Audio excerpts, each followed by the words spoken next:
जापानी बुखार ने अब तक पांव पसार रखा है। सुशीला तिवारी अस्पताल में जापानी बुखार से अब तक 3 मौत हो चुकी है।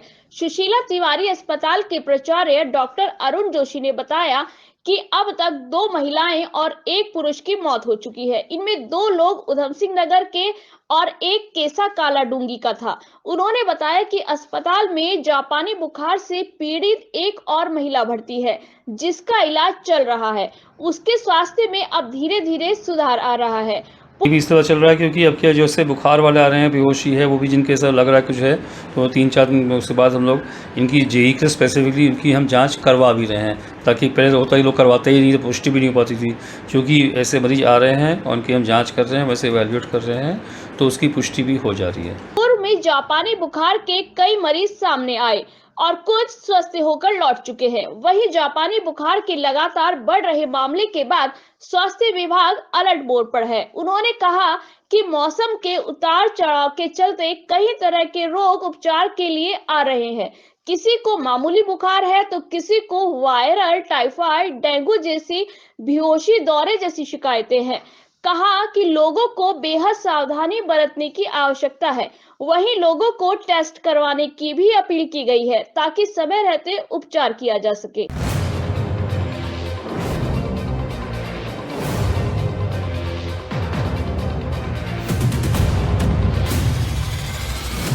डोईवाला में किसान की फसलों को बीमारी, वायरस और मौसम की मार के बाद अब जंगली हाथियों से भारी नुकसान पहुंचाने से किसान खुद को असहाय महसूस कर रहे हैं। सरकार मदद का वादा तो करती है, लेकिन समय से किसानों को किसी तरह की ना तो मदद मिल रही है और ना ही नुकसान का मुआवजा समय पर मिल रहा है, जिस कारण किसान तंगहाली के साथ मानसिक रूप से भी परेशानी में है। डोईवाला क्षेत्र में पहले किसानों की धान की फसल में वायरस लग जाने से किसानों की कई एकड़ फसल बर्बाद हो गई।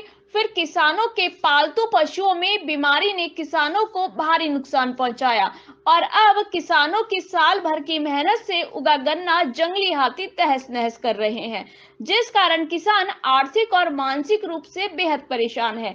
शासन प्रशासन से लगातार गुहार लगाने के बाद भी आज तक ना तो जंगली हाथियों की रोकथाम के लिए ठोस पहल राजाजी टाइगर रिजर्व प्रशासन की ओर से हुई और ना ही लच्छीवाला रेंज ने ठोस पहल की गई, जिस कारण किसान खुद को असहाय महसूस कर रहे हैं।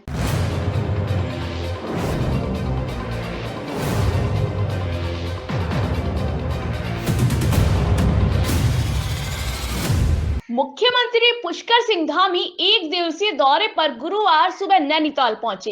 इससे पहले मौसम और अन्य कारणों के चलते उनके हल्द्वानी आने के कयास भी तेज हो चले थे, मगर मौसम ठीक होने के चलते वह हल्द्वानी के बजाय सीधा नैनीताल निकल गए और वहां उन्होंने अधिकारियों की बैठक ली।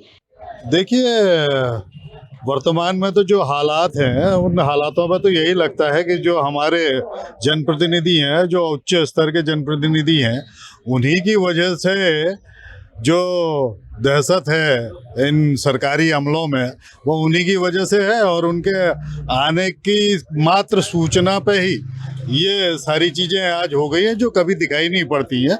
क्योंकि मुख्यमंत्री का कार्यक्रम आज लगा हुआ था तो इसकी वजह से ये है कि सारे गड्ढे भी भर गए हैं, सारी जगह सफाई भी हो गई है, आवागमन भी, ट्रैफिक पूरा का पूरा दुरुस्त चल रहा है। तो मेरा कहना तो यही है कि इन जनप्रतिनिधियों के कारण जो सरकारी अमला बिल्कुल सुस्त पड़ा रहता है वो आज कम से कम वर्किंग मोड में है। खैर, इधर हल्द्वानी में सीएम के आने की तैयारी को लेकर लोनीवी और एनएच को सड़क के गड्ढों को भरने की याद आ गई और देखते ही देखते रामपुर रोड के गड्ढे पाट दिए गए। उधर तहसील परिसर में चूना डाल दिया गया। आज मुख्यमंत्री जी का नैनीताल में दौरा था तो मौसम खराब होने की वजह से ये शंका जताई गई कि मुख्यमंत्री जी का कार्यक्रम हल्द्वानी में भी हो सकता है। तो प्रोटोकॉल के तहत यहाँ पे सारी साफ सफाई और गड्ढे वड्ढे भर दिए गए और टॉयलेट वगैरह सब साफ कर दिए गए। झाड़ियां काट दी गई और तो और चारों तरफ साफ सफाई करवाकर अधिकारियों ने तहसील परिसर की काया ही पलट कर दी। वहीं आम जनता का क्या कुछ कहना है, आइए सुनते हैं।